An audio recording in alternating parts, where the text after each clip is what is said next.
तुमच्या गावात घर आहे, गावात घरात कपाट आहे, कपाटात पैसे किती?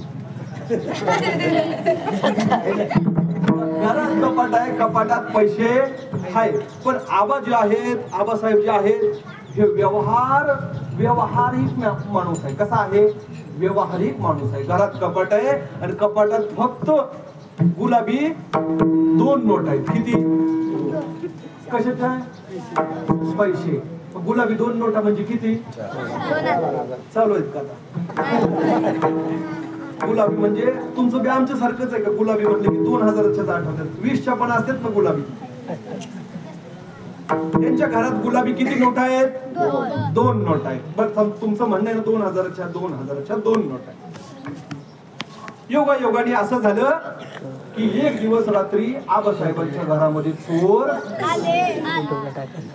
शिरले. आणि चोर शिरल्यानंतर महाराज आबासाहेबांच्या कपाटात किती नोट आहेत? 2. त्या चोरांनी त्या 2 नोटा घेतल्या आणि माघारी जायला निघाले. पण तो चोर आबासाहेबांच्या घरी जाण्याच्या अगोदर माझ्या घरी आला होता. कुठं आला होता? हा, माझ्या घरी आला होता. आणि त्यांनी माझ्या घरातले 20,000 रुपये नेलते. किती नेलते? 20,000.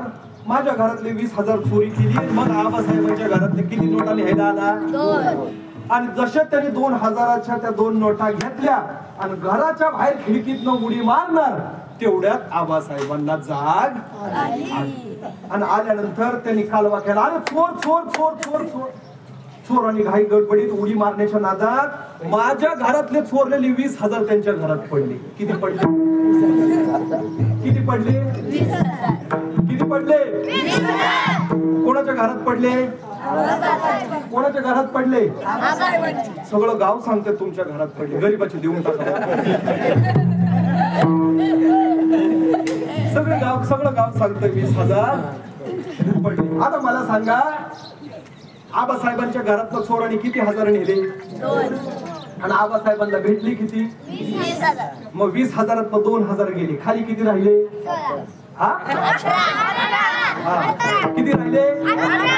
18,000. मग मला सांगा, असलेले आबासाहेब ते 18,000 घेऊन पोलीस स्टेशनला जातील का मारुतीच्या देवळात जातील?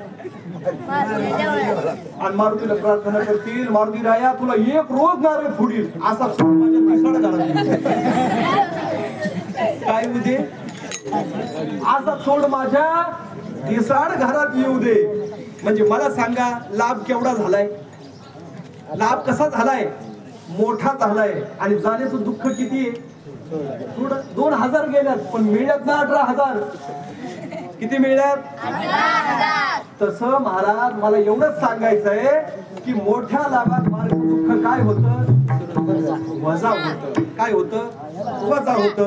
तसं महाराज आम्हाला काल्याचं जे सुख आहे ना, त्या सुखामध्ये महाराज आम्हाला गर्भवासाचं दुःख काहीच वाटत नाही.